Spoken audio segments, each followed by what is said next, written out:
Come, settle into the quiet, into the darkness. Allow your body to find its ease, its place of rest. Feel the gentle support beneath you, holding you as the world outside fades into soft focus. Let your breath deepen just slightly, feeling the cool air enter and the warm air release. Each exhale, an invitation to soften, to let go just a little more. For a deeper experience, you may wish to slow the rhythm just a touch. From the settings gear in lower corner, perhaps adjust the speed to 0.85 and let time soften.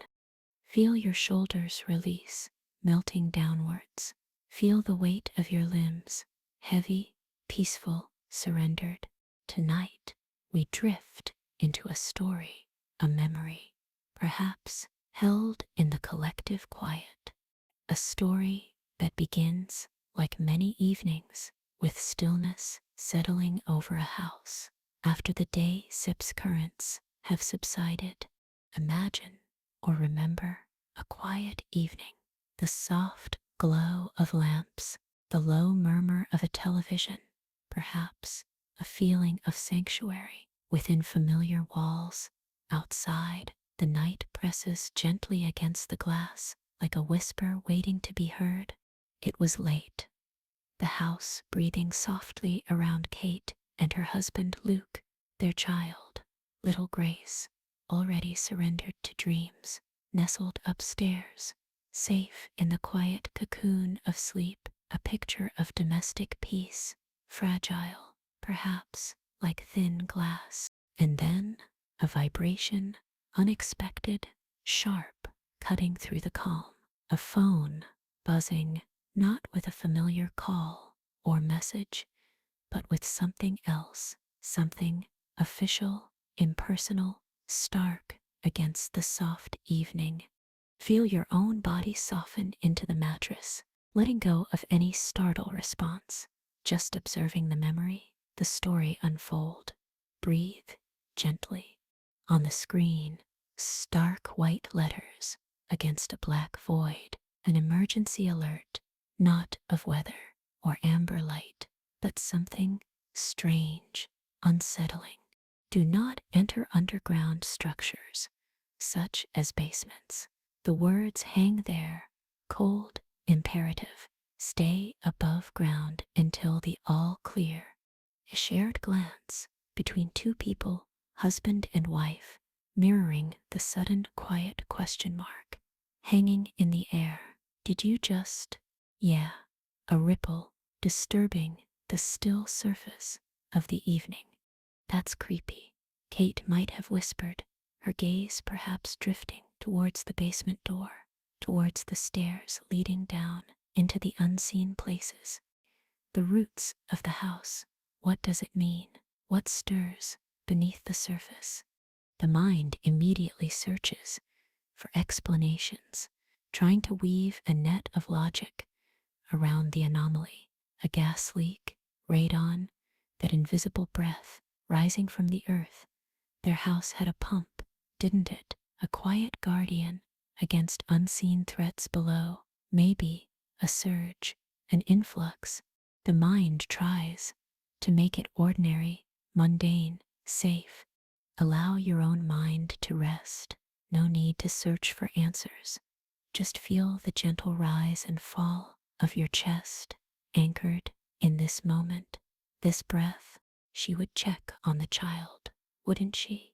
A quick journey upstairs into the soft darkness of the nursery, listening for the gentle rhythm of small breaths, reassuring herself, seeing the peaceful form cocooned in blankets, untouched, unaware, anchored in the innocence of sleep.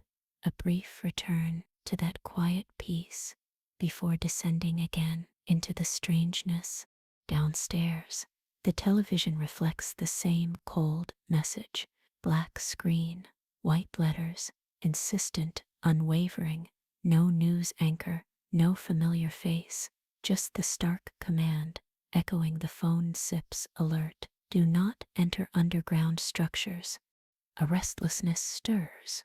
Maybe we should leave, go somewhere else, somewhere familiar. Her mother sets house, perhaps, but inertia holds. The lateness of the hour, the sleeping child.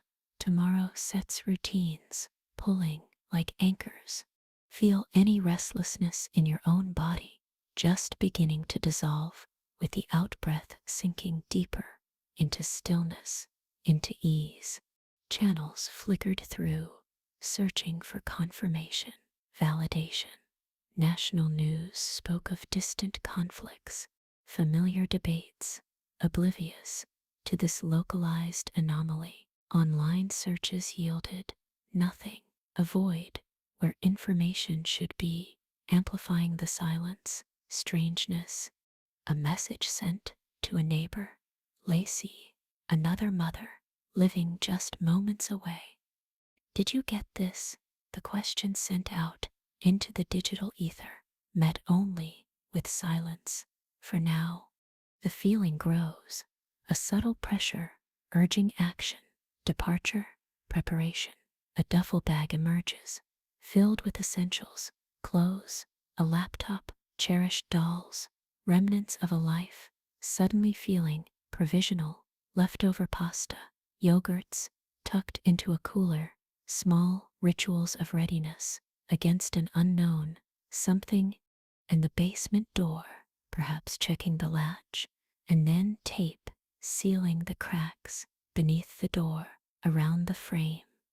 A small, almost superstitious act against radon, or something else, trying to contain the unseen, the unknown, keeping it. They said evacuate us.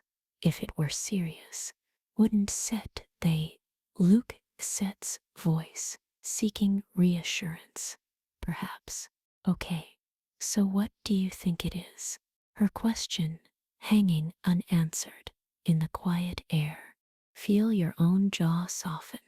Let go of the need to know, just resting, floating, allowing the story to unfold. 10 minutes. A flurry of quiet activity, and then ready.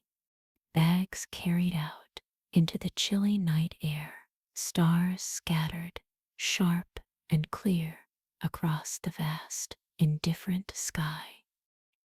The towering pines, silent witnesses, reaching upwards like skeletal fingers. The street, unnervingly quiet, a lone dog's bark, echoing, distant, lonely. Where is everyone else? Did they not hear the call, or did they heed a different one? The child, carried out, wrapped in blankets, blinking sleepily, then sinking back into the trusting oblivion of sleep, strapped securely in the back seat refuge. The car pulls away, leaving the quiet house, the sealed basement door behind, driving towards the perceived safety of elsewhere. Streetlights flicker past, illuminating the sleeping child's face momentarily, then plunging her back into soft darkness. And then the phone buzzes again, not a message, not a call, but the same stark alert, yet different, evolved. Your phone's GPS indicates you are leaving city limits. The words feel invasive, knowing we do not recommend evacuating. Please return home and stay above ground. A whisper? What the fuck? The anomaly deepens. It knows.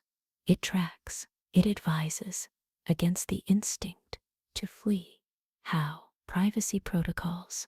Emergency overrides. The mind scrambles for a framework, but beneath the logic, a cold dread coils. You don't said want me to turn around, right? Lueziid's quiet question, seeking consensus against the strange command. No, I don't said, driving onward, away, into the empty highway night. Feel your own breath, steady, calm. Feel the support beneath you, solid, unwavering. You are safe, just resting, listening, floating. The emptiness of the road amplifies the unease.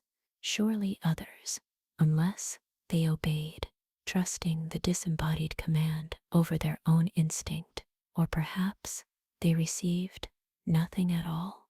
Google searches still yield nothing. Refresh, refresh, just the void, the silent confirmation of isolation.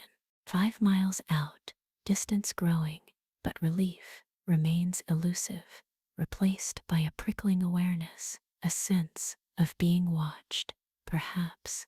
Leaning against the cold glass, forehead pressed, seeking its solidity, pine trees flash past, stark silhouettes against the starlit dark, and then a change. The forest gives way to a landscape utterly transformed, charred, barren, skeletal, both sides of the highway, scorched earth, aftermath of fire. Remembering fragments, read somewhere, pine cones that open only in flame, life emerging from destruction, cycles of death and rebirth playing out in the silent woods. And then the phone buzzes, a different vibration, hope flares, then chills, a text message from Lacey, the neighbor, just 2 words, amplifying the dread. What alert? The silence in the car deepens. She didn't get it. The neighbor, right there, received nothing. What if it was only us? The thought lands, cold, heavy, targeted, glancing back at the sleeping child, utterly vulnerable, utterly trusting. That's crazy. Luke's denial, a shield against the unthinkable. No one can send messages like that. Only the government. But the doubt seeds take root. What if it's a trap? The whisper hangs, heavy with implication. What if the only safe place was the place we were warned away from? What if the danger wasn't below, but above? His reassurance. It's just your OCD talking, meant kindly, perhaps, attributing the fear to familiar patterns, anxiety's distortions. We did the right thing getting out, but the image of the charred pines lingers, stark, unsettling, some trees spared, standing tall amidst the desolation. Why them? And then stillness breaks, not the tree, but something standing like a tree, something that moves. A screech of tires, the lurch forward, seat belt locking, holding them inches from the dash, and in the headlights' Seb's glare, reality fractures. Legs, impossibly thin, spindly, not deer's legs, ending not in hooves, but twisted, grasping toes, reaching up, up into the darkness, beyond the light's reach, and above, silhouetted against the stars, a form, skeletal, stick-like, a crisscrossing geometry of a bone or branch or something else entirely, something that feels ancient, wrong, utterly alien, yet strangely resonant with the charred woods. A wave of dizziness, vertigo, the world tilting, spinning, an immense pressure bearing down, crushing, squeezing the senses, and as awareness dissolves into the spin, a sound, a violent impact, tushwhack. The car rocks, screams, tearing through the silence. Outside the window, a fleeting glimpse, lines, angles, emptiness between them, stars rippling, distorted behind the impossible form. Tushwhack. Again, and then the roar of the engine, acceleration, swerving, escaping, past the impossible thing, past the burned forest, fleeing down the dark highway, leaving the encounter hanging behind them like a shred of nightmare, clinging to the edge of waking. The phone buzzes one last time for now. Emergency alert. All clear. Please return home immediately. Breathe, Feel your body resting. Feel the support beneath you. Solid, real. It's okay. Even unsettling stories have their place in the quiet. Allow the feelings to be there, like mist, swirling, softening, releasing with the breath, just resting now. If you wish to return, leave a breath mark behind, a whisper woven through the silence in the shape of a subscription, to wander again through these night gardens. The highway miles dissolved behind them, each one a small victory against the strange command to return. The car, a small capsule, moving through the vast, indifferent night, carrying its precious cargo towards a familiar shore, her mother Sip's house. Arrival around midnight. The house, a squat brick shape nestled amongst trees, pines, still present, even here, an hour away from the epicenter, stretching dark fingers towards the starlit sky, a flicker of unease, glancing at those familiar, yet now unsettling shapes before lifting the sleeping child. Grace, carrying her warmth, her trusting weight inside. Feel your own body continuing to rest, heavy, supported. Allow any echoes of travel or unease to soften, to release with each gentle out-breath, sinking deeper into the quiet support beneath you. Inside, the familiar scent, coffee and dust, a comforting blend woven into the very fabric of this house. Her mother, waiting at the kitchen table, fingers perhaps tapping a quiet rhythm against a cooling mug, a silent welcome in the late hour.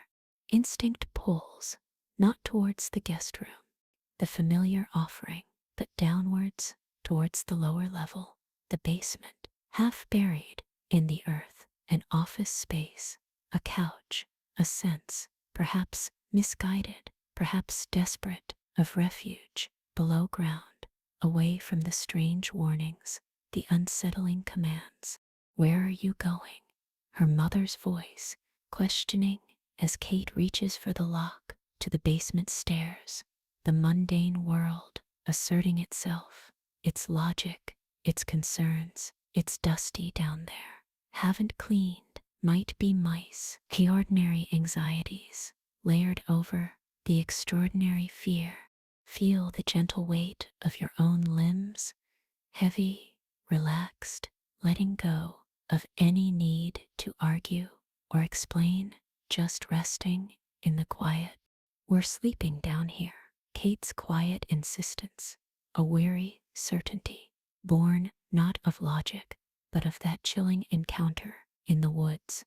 The memory, unspoken, unshared, because how could it be understood? Her mother, grounded in the tangible, would dismiss it, a trick of the light, a tired mind's invention. Those alerts, just a prank, a glitch.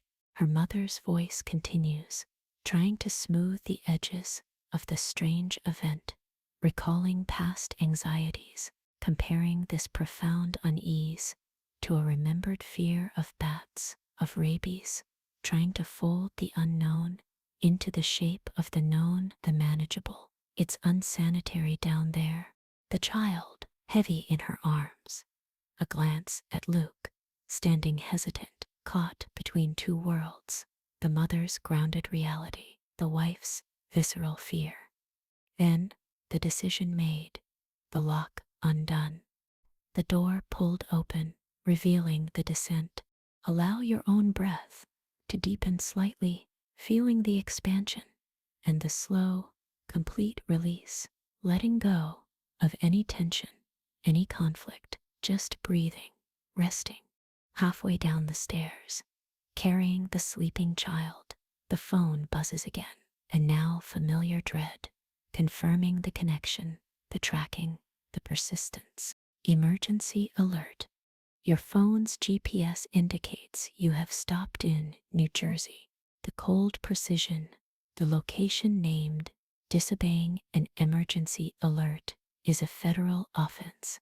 The stakes raised, the threat implied. Please return home and stay above ground, sharing the screen's cold light with Luke, seeing his face pale, reflecting the shared knowledge, the shared fear.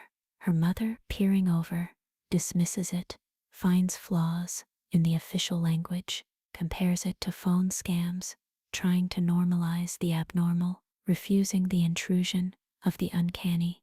It's not a scam. Luke's quiet interruption, freighted with the unspoken memory of the highway encounter, settling Grace on the basement couch, tucking her in, creating a small island of peace amidst the uncertainty, checking the space, dusty, perhaps, filled with the remnants of her father's life, papers on a desk, a photograph, echoes of absence. Memories surface, grief stirring, swallowed down, returning focus to the immediate need for safety. Feel the space around your own heart soften. Allow any emotions that arise to simply be present, held gently by your awareness, releasing with the breath.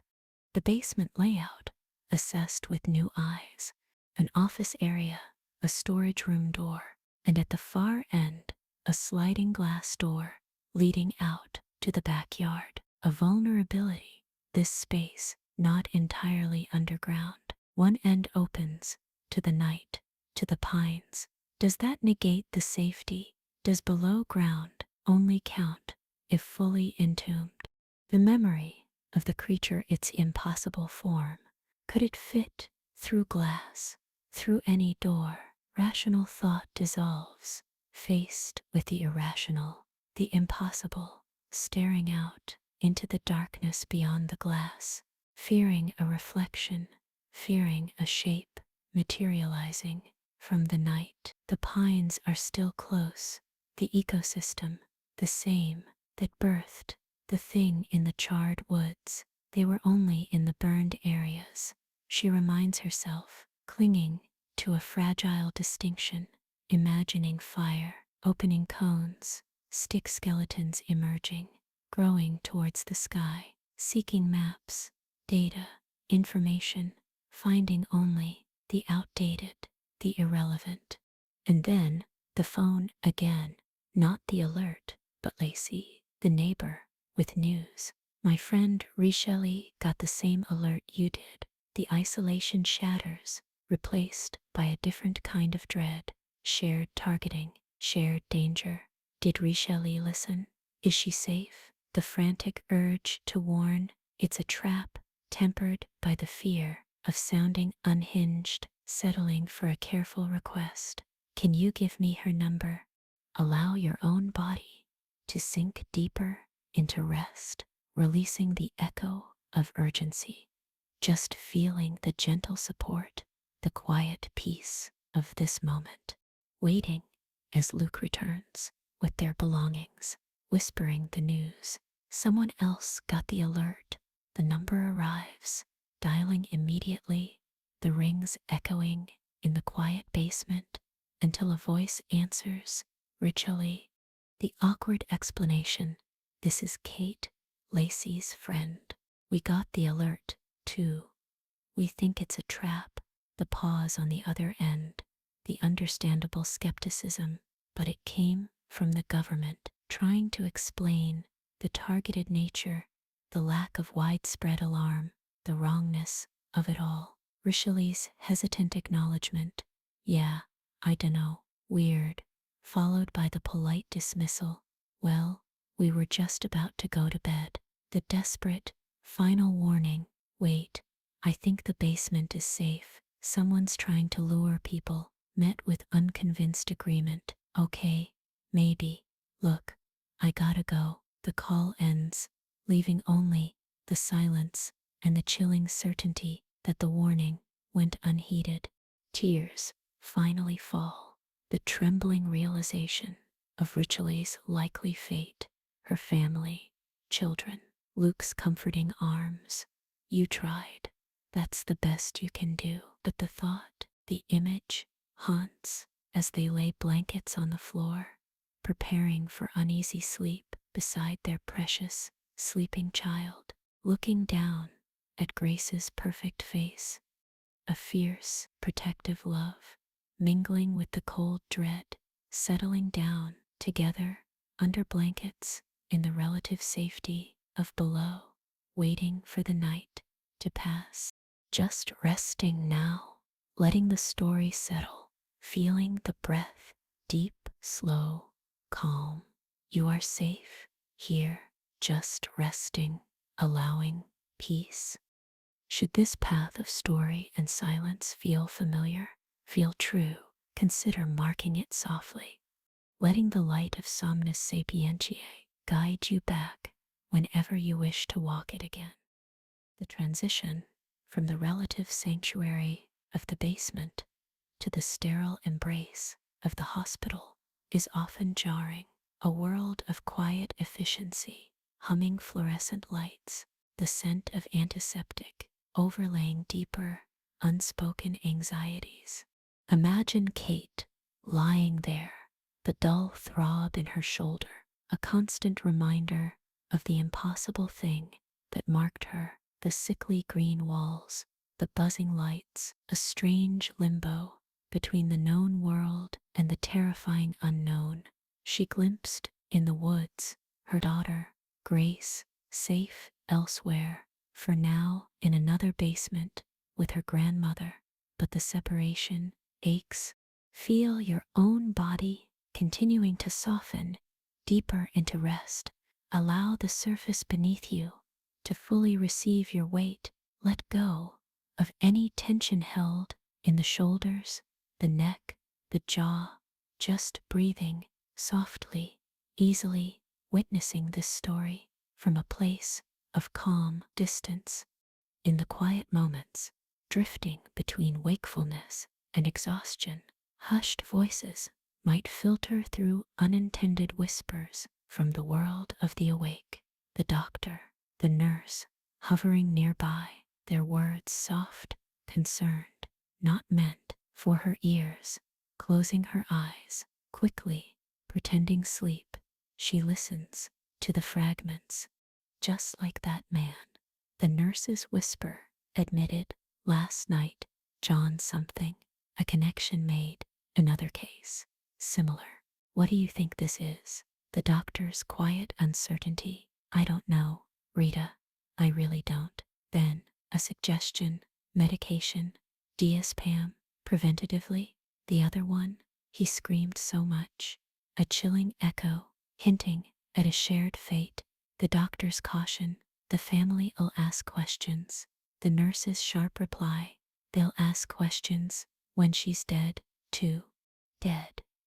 The word, a cold shard, cutting through the exhausted haze, an involuntary flinch, perhaps betraying her awareness, the sudden silence, the feeling of being watched, even through closed lids, hurried footsteps retreating, leaving behind only the echo of that devastating word, dead.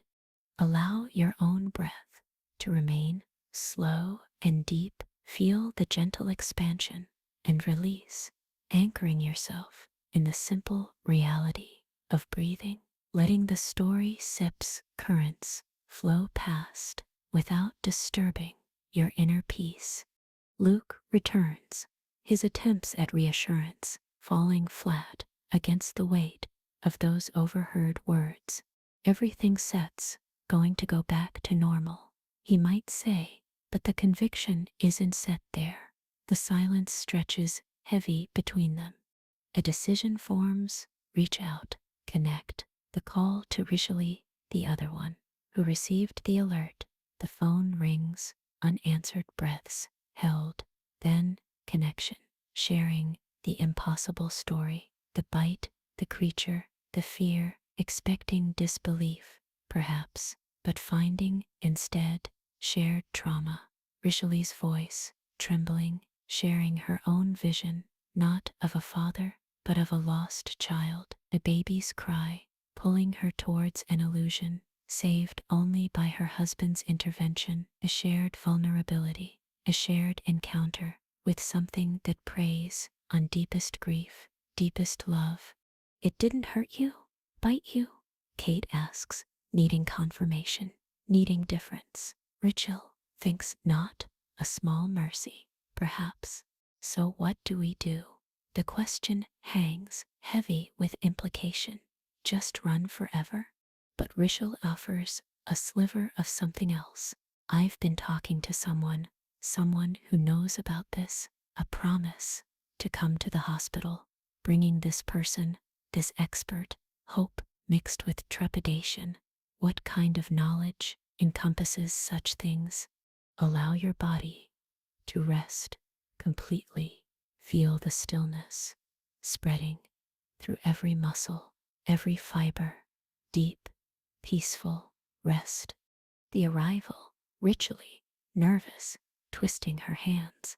And with her, Jamie, older, maybe 50s, hair short, salt and pepper, skin strikingly pale, an intense gaze that seems to look through, rather than at, an unsettling presence, settling beside the bed, leaning in, examining, not just the wound, but Kate herself, like a specimen. You know what's going on here? Kate asks, needing answers, needing framework for the impossible.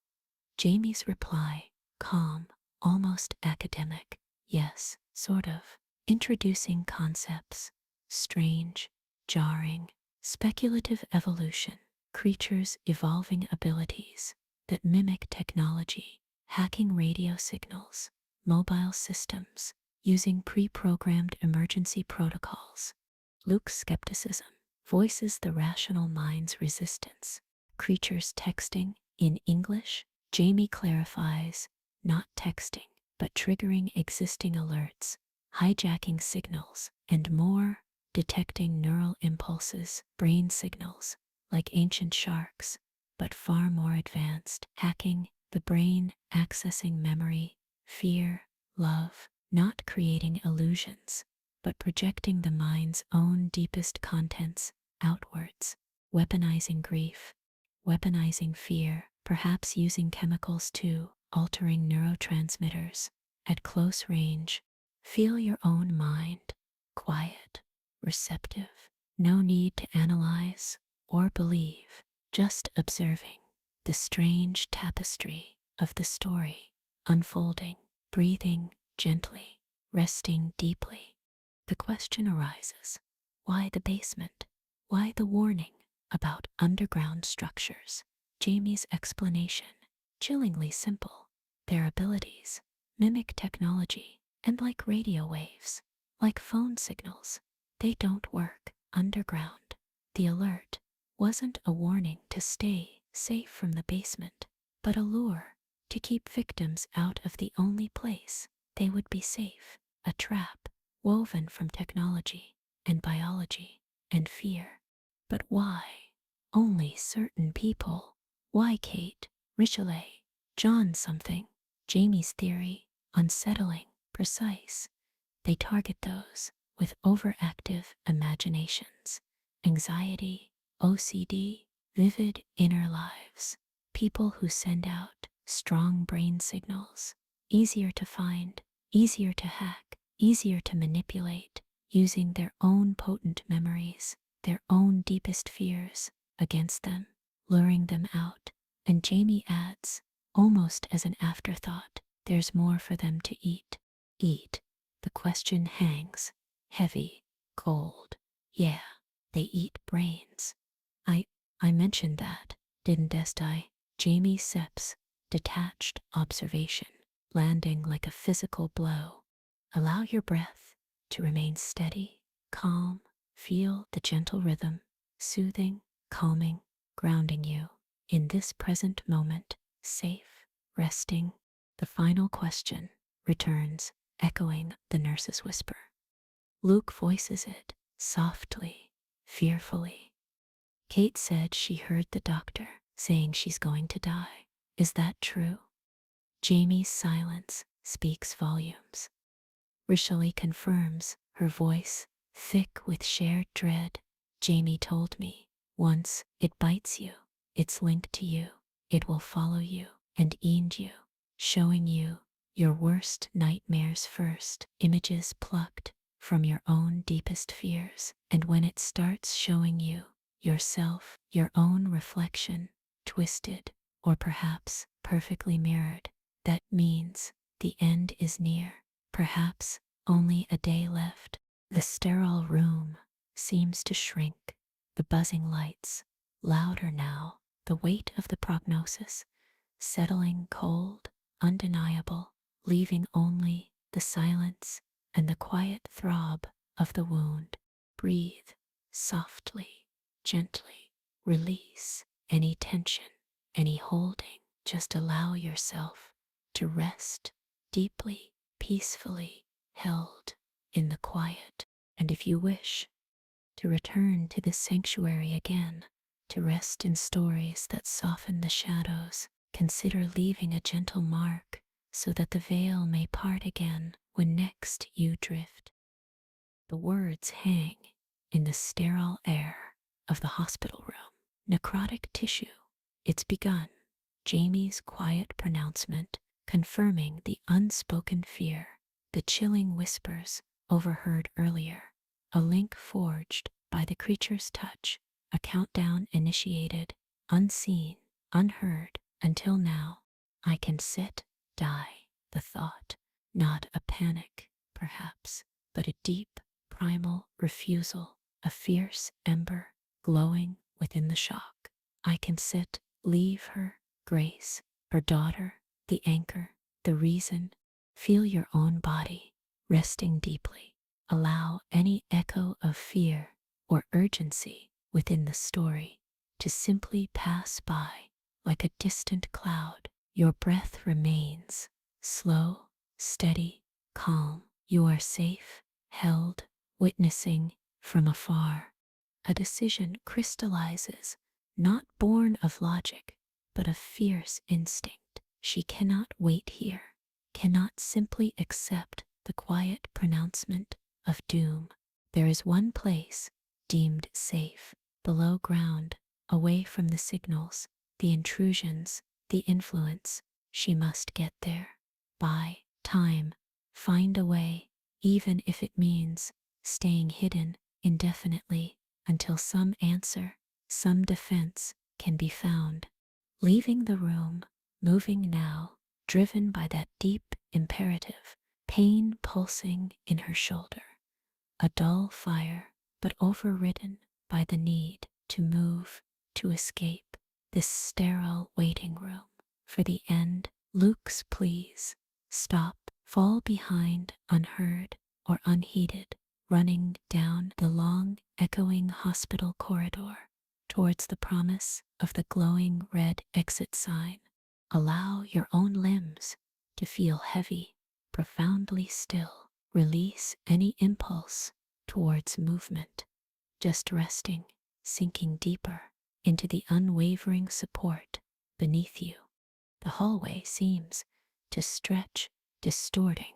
The exit sign glows, impossibly distant. Flickering lights overhead, casting strange shadows. Bare feet slapping against the cold floor, but the floor feels wrong, sharp, uneven, like running on something other than linoleum. No closer to the door, despite the desperate sprint. Looking back, Luke, Rochelle, Jamie, gone. The hallway extends infinitely behind her now too, a trap woven from perception itself.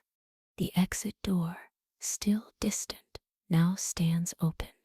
A breeze drifts in cold, smelling not of the city or disinfectant, but of pine, deep woods, and decay. The scent of the place she fled. The lights flicker wildly, then extinguish, plunging her not into hospital darkness, but into something else. Feel the gentle darkness behind your own closed eyelids. Soft, peaceful, safe. Allow your breath to deepen just slightly. Inhaling peace, exhaling release. She stands not in a corridor, but in the heart of the woods. Pine trees, towering shapes against a dark sky.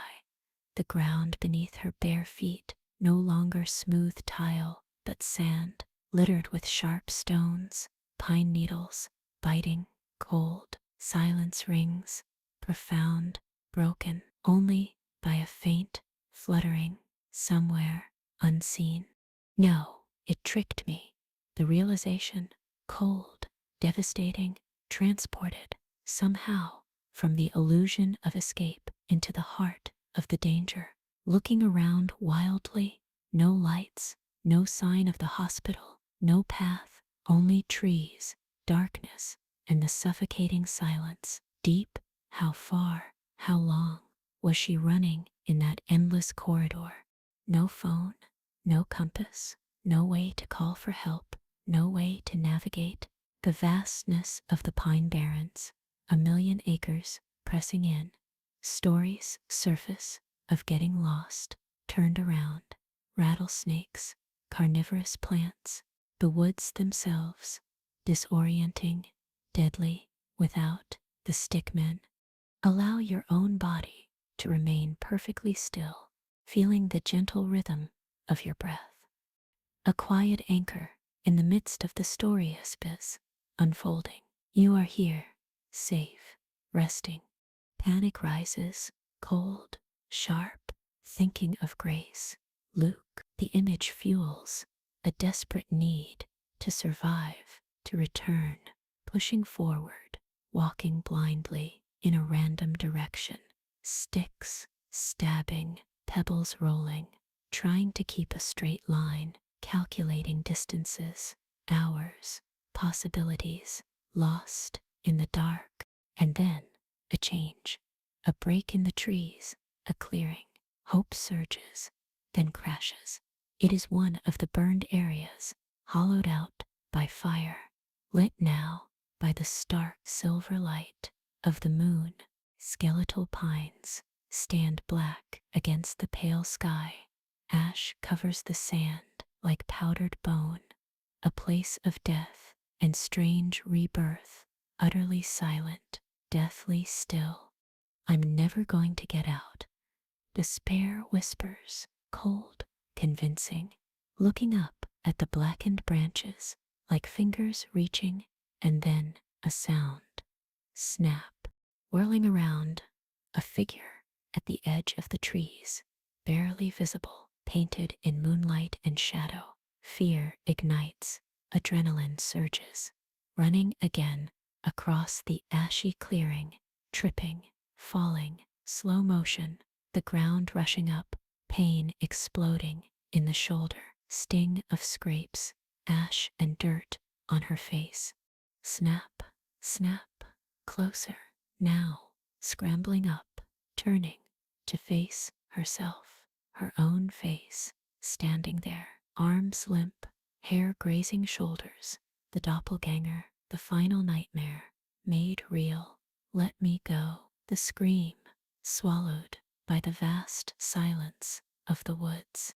It steps closer, silent impossibly, and beneath it the flicker of movement, a black, wet appendage like an umbilical cord, connecting it to the ground, puppeteering this image of herself. Its head tilts, unnaturally, lips split into a grotesque grin that is hers, yet not hers. Turning to run again, but the dizziness returns, overwhelming, crushing.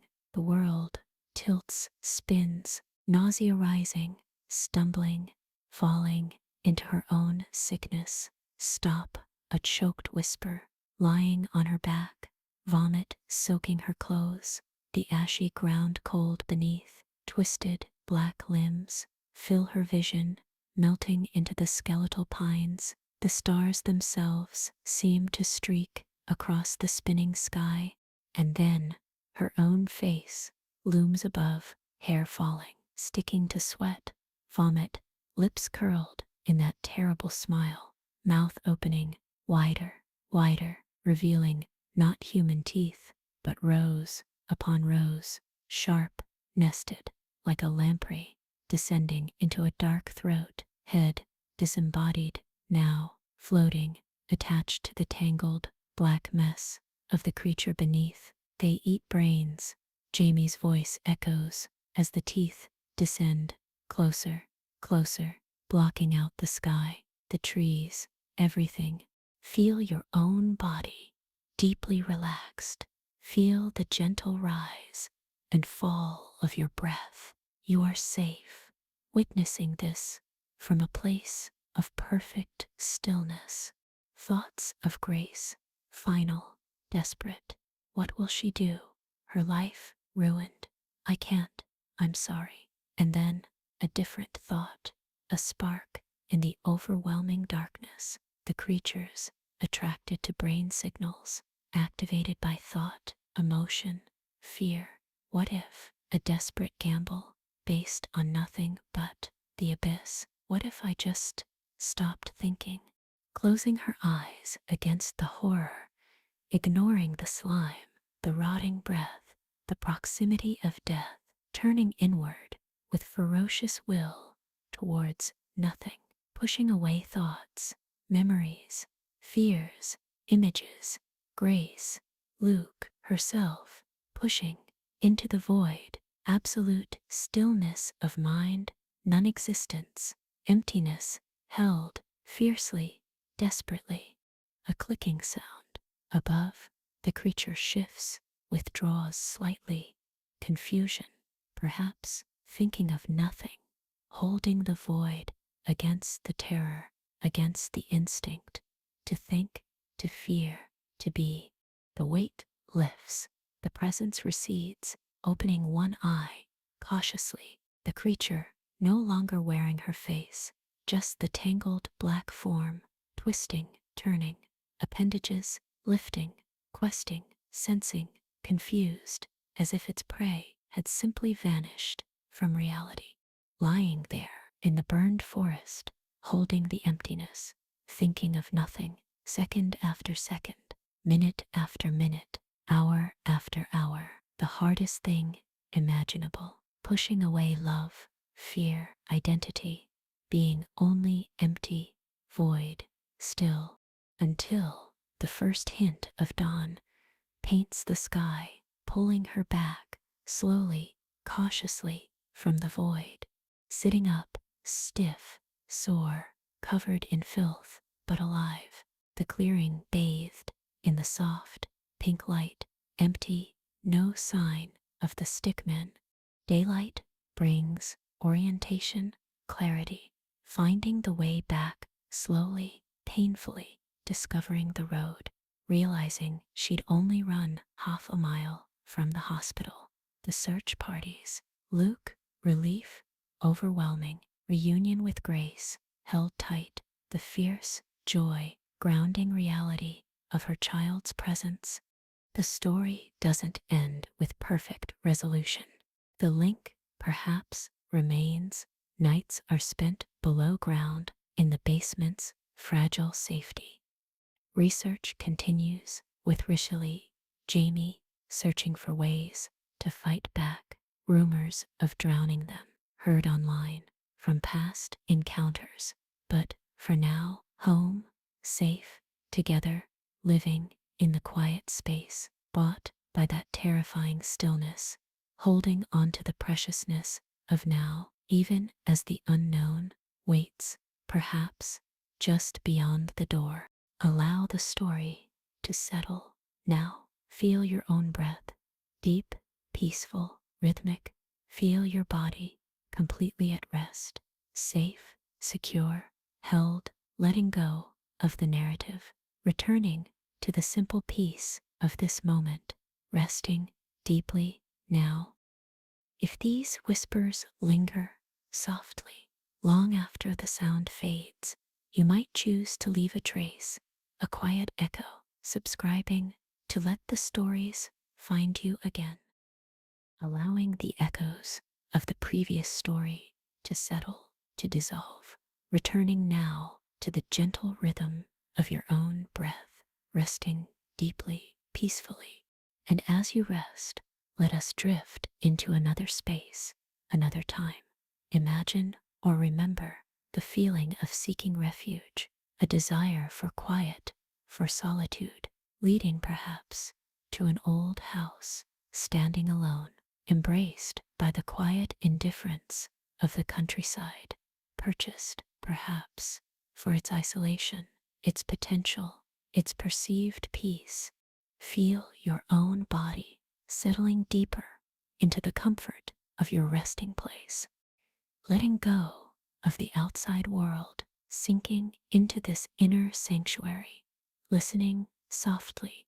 Old houses, they hold stories, don't set they, layers of lives, lived, energies imprinted into the very wood, the plaster, the dust motes, dancing in the slanting light. This house, acquired for its cheapness, its distance, held such stories, and perhaps secrets too. The basement, as is often the way, was vast, shadowed, a repository for the forgotten, filled with the ghosts of previous lives, discarded furniture, draped in shadows, boxes piled high, their contents unknown, mysteries sealed by time and dust. But amidst the clutter, the predictable basement landscape, there was something that drew the eye, a door set apart. It didn't seem to belong to the flow of the space. Old, perhaps metal, its surface bloomed with the rusty lace of time and neglect, and it was sealed, not by lock and key, perhaps, but by resistance itself, rusted shut, immovable, defiant against all efforts to force it open. Allow your own breath to flow smoothly, easily, releasing any feeling of striving or forcing, just allowing softness, ease.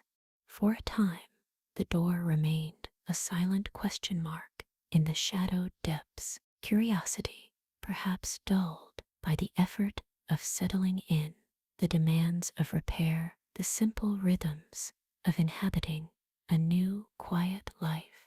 But such things, unanswered questions, sealed doorways, have a way of whispering to the mind, don't they? A persistent echo in the quiet hours. What lies beyond? Why is it sealed? What secret does the house guard so stubbornly? And so, eventually, the decision forms, not out of necessity, perhaps, but out of that deep human urge to uncover, to know, to bring light into shadowed corners. A crowbar is retrieved, heavy, cold metal, an instrument of breaching, of revealing.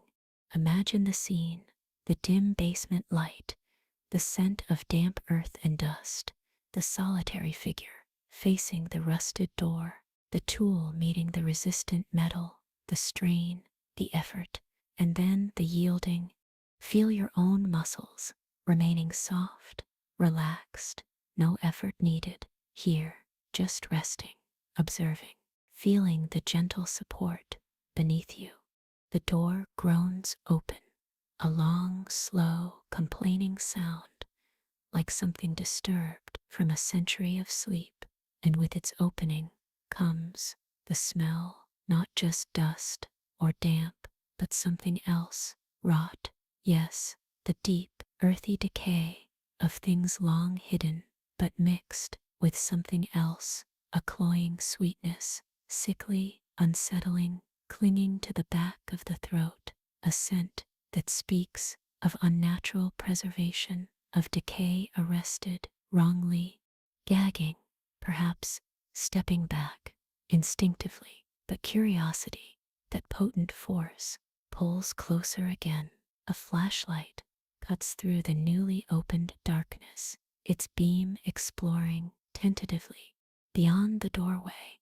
Not a large space, small, cramped, claustrophobic, and the walls lined, covered with photographs, old, yellowed, curling at the edges, hundreds of faces staring out from the past, men, women, children, captured moments, frozen in time, their expressions unnervingly blank, vacant, as if caught just beyond emotion.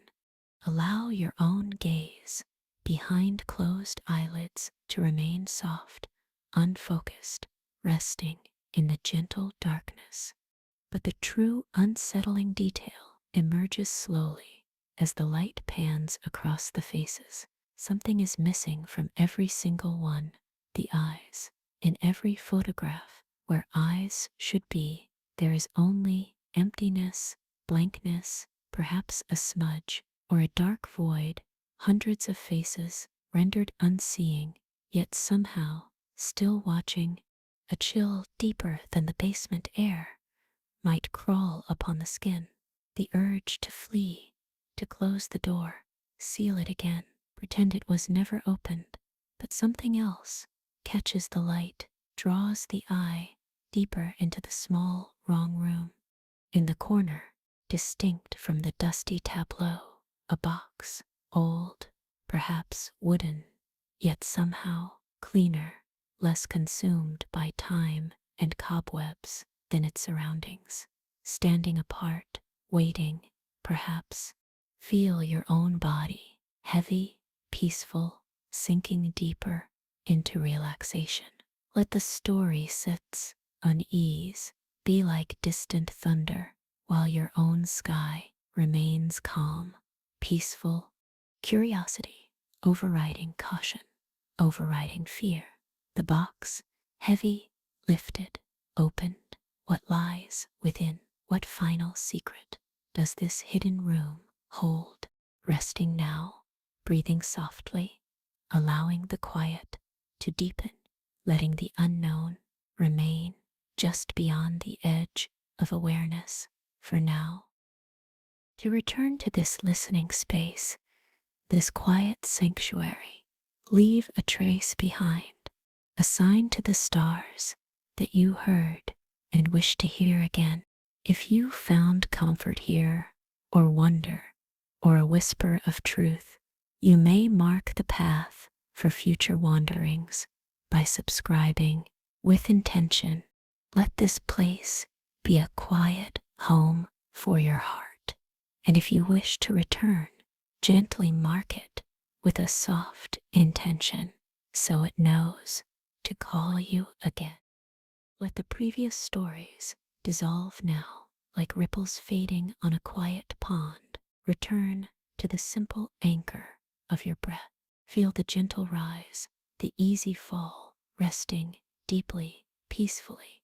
Allow your awareness to drift now into a different kind of space, not the deep woods or an old house, but a place of fading commerce, a cathedral of forgotten trends, a failing mall. Imagine the vast, echoing emptiness after hours, the polished floors reflecting lonely fluorescent lights, the shuttered storefronts like closed eyes, dreaming of past crowds.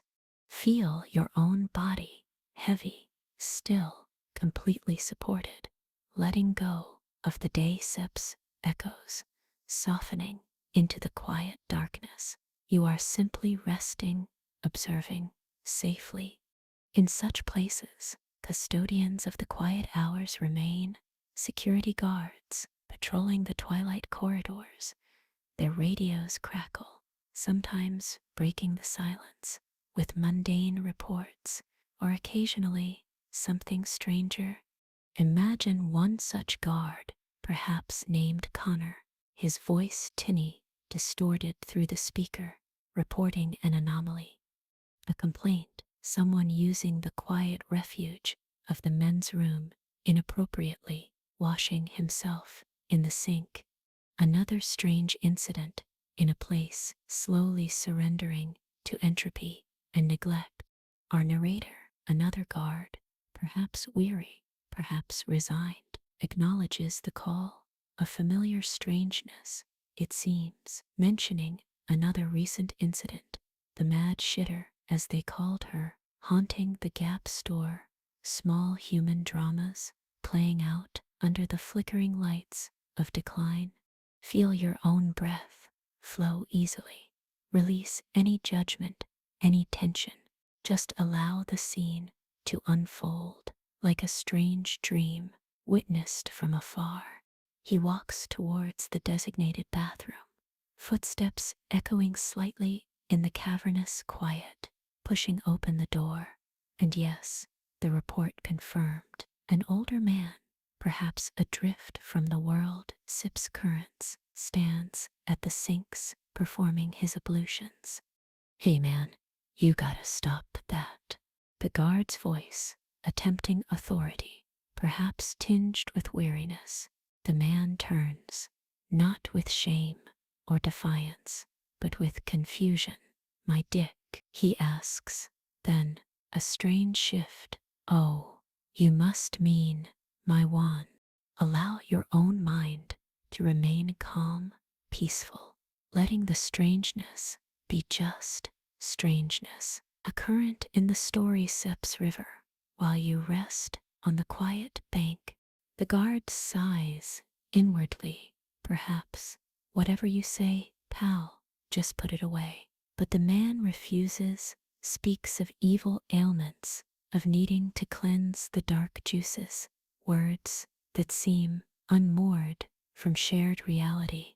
An attempt to detain, gently, but the man reacts with surprising speed, agility, spinning away. I think not. His voice rings out, suddenly grand, declarative.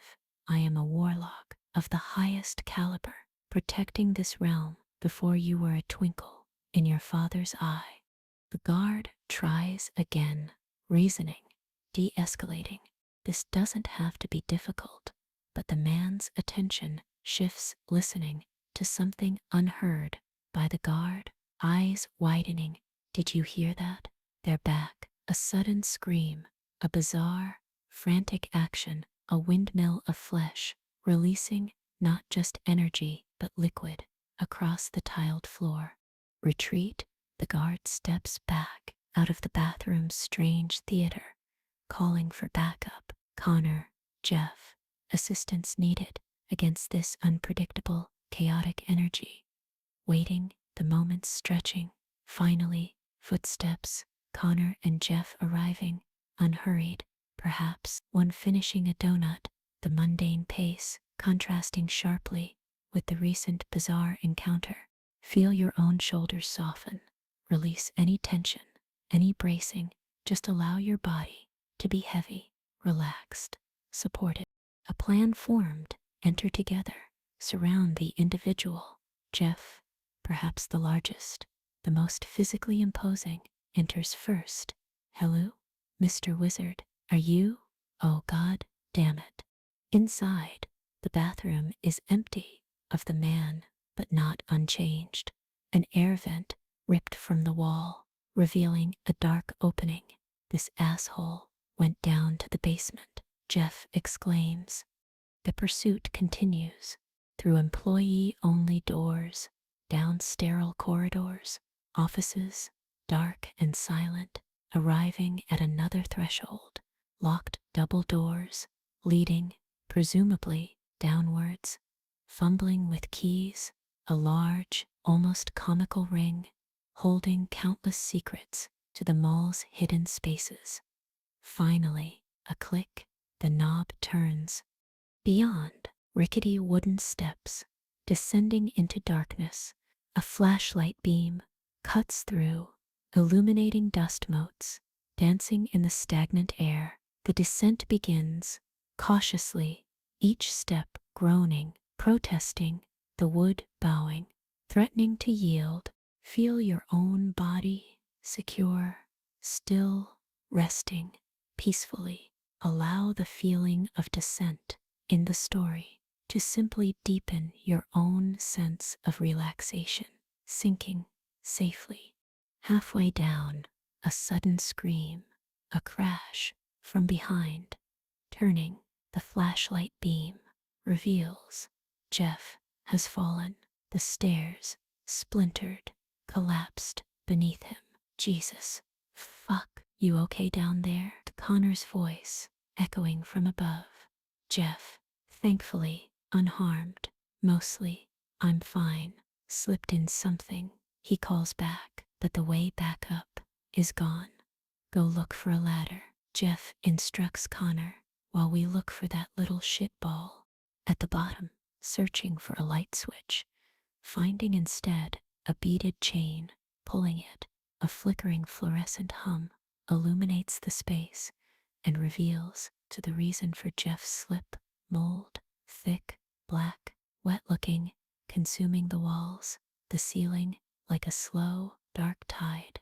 That's the shit I slipped in, sticking like glue, Jeff confirms, scraping his boot, scanning the room, the hulking shape of the HVAC system, forgotten boxes, derelict Christmas trees, remnants of cheer, and there, set into the floor, another threshold, a trap door, leading somewhere deeper still. Well, he sits, not in here. Sits, check that out. Jeff suggests, pointing towards the door in the floor. The narrator hesitates. We should wait for Connor, but Jeff, impatient, perhaps, points to the kicked open vent evidence. The quarry went downwards. Allow your own breath to remain slow, easy. Feel the gentle rhythm, calming, soothing, grounding you in this peaceful moment. Jeff wrenches the heavy trap door open, revealing another descent, a ladder leading down into further darkness. He begins to climb down, oblivious or dismissive of the narrator's reluctance. Oh, spooky hole! Come on, pussy, get your ass down here. The taunt, perhaps, seals the decision, following down the ladder into the unknown depths beneath the failing mall. Resting now, breathing softly, allowing the scene to fade gently, held in the quiet darkness, safe, secure. To wander again through these night gardens, leave a key beneath the veil, a simple gesture that opens the path once more.